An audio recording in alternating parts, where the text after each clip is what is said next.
उसके लिए तो संज्ञान लिए हुए है केंद्र सरकार भी, प्रदेश सरकार भी, गृह मंत्रालय में भी बार बार उसकी बैठकें हो रही हैं और बहुत ज़्यादा सार्वजनिक तौर पर इन बातों की चर्चा करना मुनासिब नहीं रहता।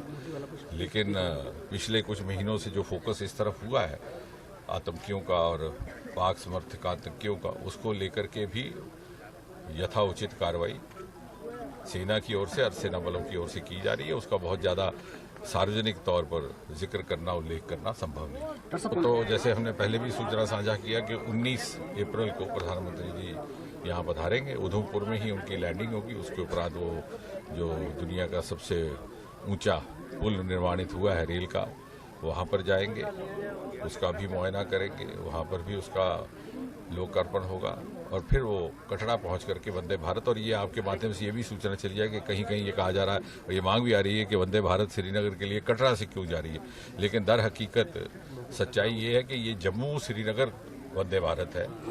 फिलहाल कुछ महीनों के लिए इसे कटरा से इसलिए रवाना किया जा रहा है कि जम्मू का रेलवे स्टेशन अंडर रेनोवेशन है। जैसे आपने देखा बहुत सारी चलती हुई रेलगाड़ियाँ भी रोक ली गई थी, तो जब वो काम मुकम्मल हो जाएगा लगभग अगस्त माह तक, तो ये रेलगाड़ी नियमित तौर पर जम्मू से ही चला करेगी। और ये एक और सौगात आपको याद होगा कि कटरा का रेलवे स्टेशन भी मोदी जी ने ही हमें 2014 में प्रधानमंत्री बनने के तुरंत बाद दिया था। हालांकि जम्मू में रेलगाड़ी 1972 पहुंची थी, लेकिन 50 साल हमें इंतजार करना पड़ा मोदी जी के आने का, और उसके बाद हमें ये सौगात मिल रही है। और मेरे ख्याल से ये एक केवल देश भर में नहीं, दुनिया भर में एक बहुत बड़ी एक घटना, बहुत बड़ा एक उत्सवमय दिन रहेगा कि कश्मीर घाटी को बाकी दुनिया के साथ रेल के माध्यम से जोड़ दिया गया है। Welcome to K-Mall, a premium project by Kaleen Group.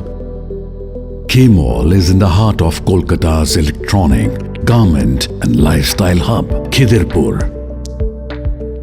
K-Mall, which is designed as a world-class mall, is the outcome of endless effort of our experts, combined with modern superb techniques and new age design. Book now